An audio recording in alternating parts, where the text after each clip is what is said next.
Polisi menangkap seorang pengemudi taksi online ANS usai melakukan pengerusakan terhadap mobil taksi konvensional yang terjadi pada Senin lalu. Pelaku ditangkap di kawasan Jakarta Pusat pada Senin malam. Usai diperiksa dan dipertemukan dengan korban, terduga pelaku dan korban pun sepakat untuk berdamai atau tidak melanjutkan proses hukum. Namun demikian, pelaku diwajibkan mengganti rugi kerusakan mobil milik korban. Saya sudah meminta maaf sebesar-besar kepada Bapak Peri. Untuk permasalahan ini, alhamdulillah kita proses secara kekeluargaan dan saya pun telah mengganti rugi atas kerugian perusakan di mobil Bapak Peri. Saya sudah memaafkan teman saya, jadi teman dan saudara saya. Iya. Pak, memaafkan saya? Sebelumnya pada Senin lalu, pelaku merusak mobil taksi korban di Jalan Gatot Subroto, Jakarta Selatan. Polisi menyebut aksi dipicu kekesalan pelaku lantaran mobilnya terserempet mobil korban. Saat dimintai tanggung jawab, korban tidak keluar mobil yang membuat pelaku semakin kesal. Atas peristiwa ini, masyarakat diimbau untuk mengontrol emosi dan saling menghargai saat berkendara. Dari Jakarta Selatan, Helmi Sajangbati, iNews melaporkan.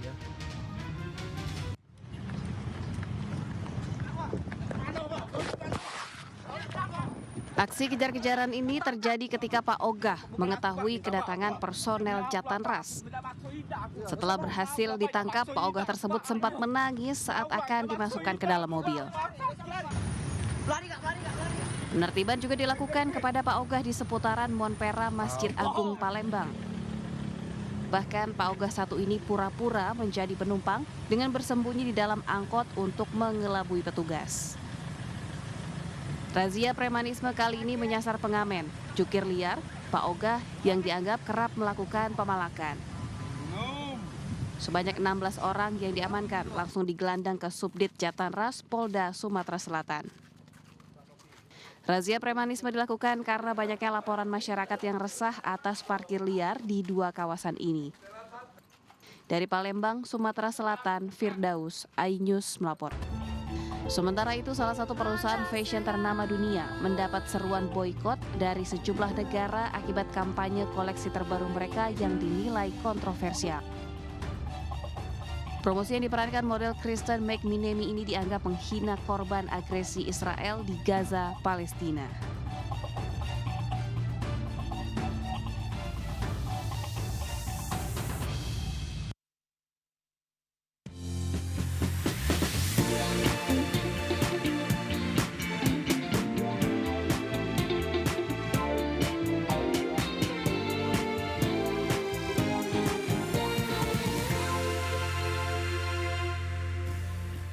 Halo, selamat siang pemirsa. Buletin iNews Siang kembali hadir menemani aktivitas Anda. Bersama saya Kezia 7, inilah Buletin iNews Siang selengkapnya.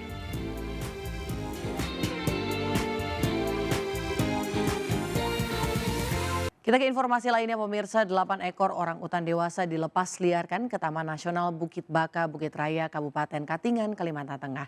Sementara itu BPBD Kabupaten Pasuruan, Jawa Tengah menangkap seekor monyet liar yang berkeliaran ke pemukiman warga. Balai Konservasi Sumber Daya Alam Kalimantan Tengah bersama Yayasan Bos Foundation kembali melepas liarkan 8 orang utan ke Taman Nasional Bukit Baka, Bukit Raya, Kabupaten Katingan, Kalimantan Tengah. Sebelum dilepas liarkan, ke-8 orang utan yang terdiri dari 3 jantan dan 5 betina telah dinyatakan sehat. Selain itu, orang utan juga telah menjalani rehabilitasi di Pusat Reintroduksi Orang Utan Nyaru, serta penempatan di hutan pra pelepas liaran selama lebih dari 7 tahun. Hingga kini masih ada 252 ekor orang utan dewasa dan anak yang masih menjalani rehabilitasi di Pusat Reintroduksi Orang Utan Nyaru. Tim BPBD Pemkab Pasuruan berhasil menangkap 1 monyet ekor panjang di Kecamatan Gondang Wetan, Kabupaten Pasuruan, Jawa Timur. Satwa menyusui ini dimasukkan ke dalam kotak besi untuk diamankan ke Mako BPBD Pemkab Pasuruan. Keberadaan kera di pemukiman dikhawatirkan akan mengganggu anak-anak hingga orang dewasa dan pengguna jalan. Tim Liputan iNews melaporkan. Diduga akibat korsleting listrik, 25 rumah warga ludes terbakar di Kota Dumai, Riau. Sementara diduga mengantuk, pengemudi mobil minibus menabrak truk di ruas tol dalam kota Kebayoran Baru, Jakarta Selatan. Dan dua informasi ini kami rangkum dalam Indonesia 24 jam.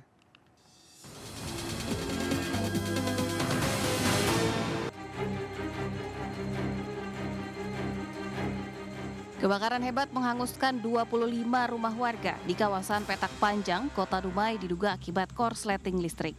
Sejumlah warga yang panik berupaya menyelamatkan harta benda mereka yang masih bisa digunakan. Akibat kebakaran ini 20 kepala keluarga korban kebakaran terpaksa tinggal sementara di tenda darurat. Petugas damkar dan penyelamatan Kota Cilegon mengevakuasi seorang wanita tercebur sumur di Kelurahan Warnasari, Cilegon. Diduga wanita 58 tahun ini terpeleset hingga jatuh ke dalam sumur sedalam 15 meter saat hendak membuang sampah.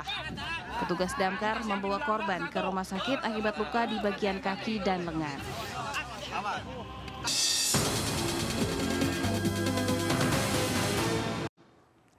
Jelang akhir tahun 2023, sepertinya kita harus kembali menerapkan sejumlah protokol kesehatan pemirsa. Karena jumlah kasus COVID-19 di Jakarta kembali mengalami peningkatan. Bahkan 2 pasien positif COVID-19 yang terkonfirmasi telah meninggal dunia.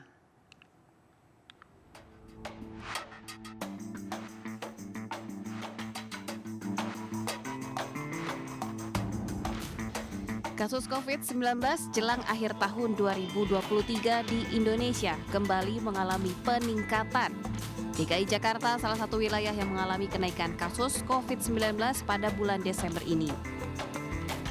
Dinas Kesehatan DKI Jakarta melaporkan dalam kurun waktu sepekan kasus penderita COVID-19 yang semula hanya 80 kasus meningkat menjadi 271 kasus dengan 2 pasien diantaranya meninggal dunia. Agar peningkatannya tidak semakin masif, Dinas Kesehatan DKI menghimbau kepada warga Jakarta agar segera melengkapi dosis vaksinasi COVID-19 dari dosis pertama hingga dosis keempat. Belum vaksinasi dosis 4, baru dosis 3, dan ada yang belum vaksinasi dosis 1 pun belum ya, jadi belum vaksinasi sama sekali. Oleh karena itu di era endemi seperti ini sejak Juni 2023 tetap tanggung jawab kesehatan ada pada pribadi masing-masing, sehat dimulai dari diri sendiri dan juga keluarga. Kendati mengalami peningkatan kasus yang cukup tinggi, namun pemerintah meminta masyarakat agar tidak panik dan tetap menjalankan protokol kesehatan serta menerapkan pola hidup sehat.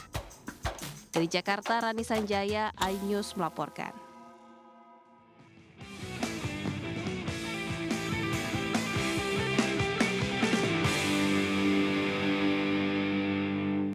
Pemirsa, sejumlah momen unik terekam saat debat Capres 2024 di KPU. Salah satunya saat calon presiden nomor urut 1 Anies Baswedan menyinggung tidak adanya oposisi dalam politik Indonesia saat ini. Sementara Capres nomor urut 3 Ganjar Pranowo dan Capres nomor urut 1 tidak setuju dengan pernyataan Capres nomor urut 2 Prabowo yang akan menggunakan aparat hukum untuk menyelesaikan persoalan separatis di Papua.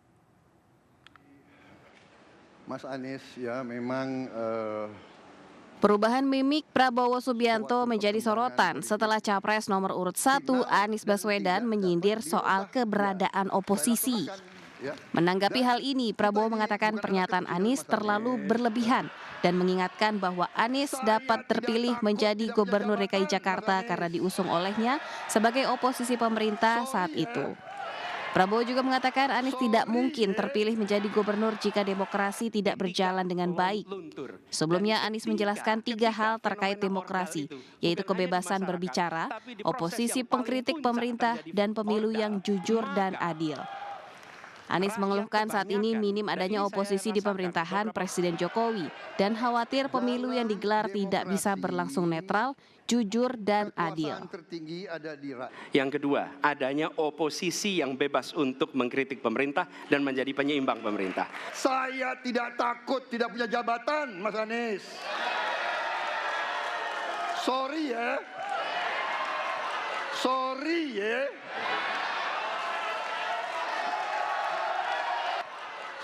Selain itu, momen unik juga terekam di mana calon wakil presiden nomor urut 2 Gibran Rakabuming Raka langsung berdiri seraya membangkitkan semangat pendukungnya saat dirinya dibela oleh capresnya terkait putusan MK soal batasan usia capres-cawapres. Tim Liputan iNews melaporkan. Waktu Anda habis, Bapak, dan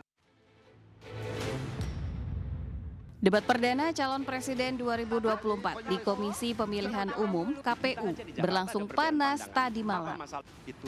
Capres nomor urut 3 Ganjar Pranowo tidak setuju dengan pernyataan Capres nomor urut 2 Prabowo Subianto yang akan menggunakan aparat hukum untuk menyelesaikan persoalan separatis di Papua yang diklaimnya paling ampuh. Menurut saya rasanya tidak cukup Pak Prabowo. Karena dialog menurut saya menjadi sesuatu yang penting agar seluruh kekuatan yang ada di sana, seluruh kelompok yang ada di sana bisa duduk bersama untuk menyelesaikan itu. Itu menurut saya roots masalahnya. Pertanyaan saya simpel saja. Apakah Bapak setuju dengan model dialog yang saya tawarkan itu? Tidak hanya Ganjar, calon presiden nomor urut 1 Anies Baswedan juga merespon pernyataan Prabowo soal konflik di Papua. Anies menyebut masalah di Papua bukanlah soal kekerasan, namun tidak adanya keadilan. Anies juga menyebut penyelesaian konflik Papua harus dimulai dengan penyelesaian peristiwa pelanggaran HAM hingga tuntas.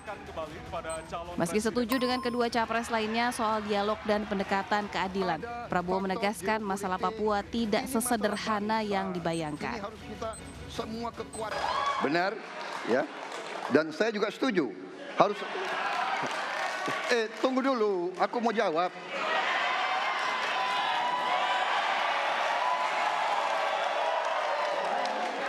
Jadi, benar keadilan. Benar sekali, harus ada keadilan. Tetapi saya mau mengatakan tidak sesederhana itu. Tim Liputan iNews melaporkan.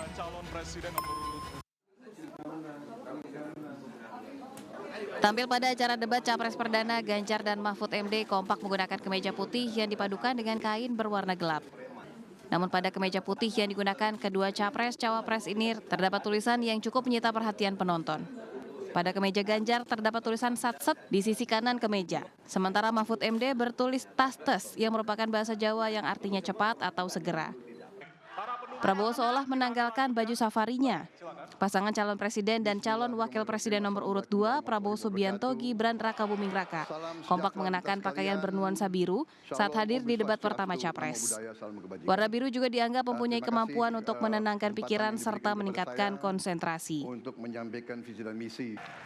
Sedangkan Anies Baswedan tampil lebih resmi dengan menggunakan jas berwarna gelap dan celana bahan dengan warna senada. Anies memakai kemeja putih di dalam jasnya. Sesuai dengan gayanya selama ini, Anies juga menggunakan peci hitam. Dengan perspektif berbeda yang membuat masyarakat.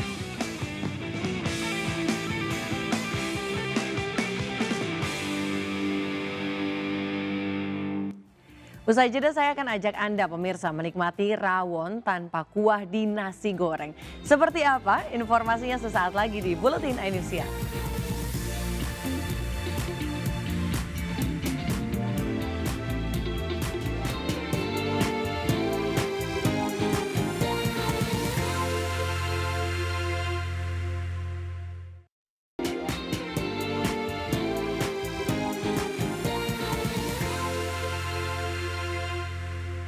Pemirsa, Anda masih bersama kami di Buletin iNews Siang. Informasi seputar wisata pemirsa kali ini di mana ada playground atau tempat wisata yang bisa dinikmati bukan cuma anak-anak tapi orang dewasa. Wah, sepertinya seru ya, apalagi buat healing pekerja seperti saya. Seperti apa pemirsa, kita simak keseruannya berikut ini bersama Aulina Iyasha.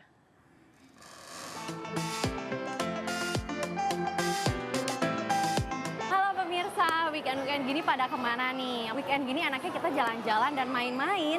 Dan saya akan mengajak pemirsa untuk main salah satu wahana playground. Pastinya pemirsa udah penasaran kan seperti apa wahana playground, wahana permainan yang biasa digunakan sama anak-anak, ini bisa dimainkan juga sama orang dewasa.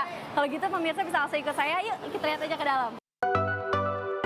Taman bermain indoor ini salah satu tempat playground yang bisa dinikmati orang dewasa juga selain anak-anak. Terdapat banyak arena seru yang hadir di sini, yaitu interaktif ball pool, sand playground, flying fox, wall climbing, dan beragam permainan lainnya yang bisa dinikmati oleh semua pengunjung. Seneng banget ya karena ada buat dewasa juga dan anak kecil juga. Seru sih, parah. Seru banget ya? Seru banget. Mainan yang mana nih yang paling seru menurut Mbak Milda? Baru pertama yang ini sih, baru nyobain yang ini doang. Oh ini, climbing ya berarti ya? Iya. Sudah gak sabar banget pengen cobain. Mbak Milda terus ikuti saya ya.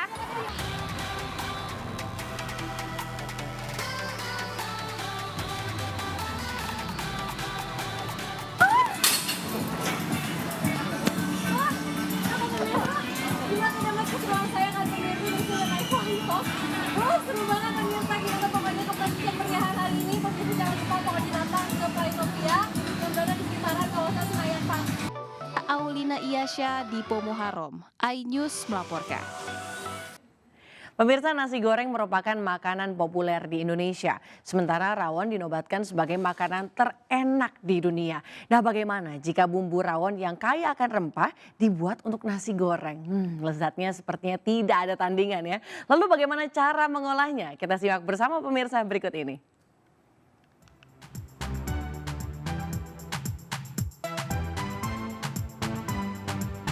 Makanan khas Surabaya yang berwarna hitam biasanya kita kenal dengan nama rawon yang berkuah. Nah, tapi kali ini ada rawon yang bisa kita rasakan tanpa kuah alias di nasi goreng.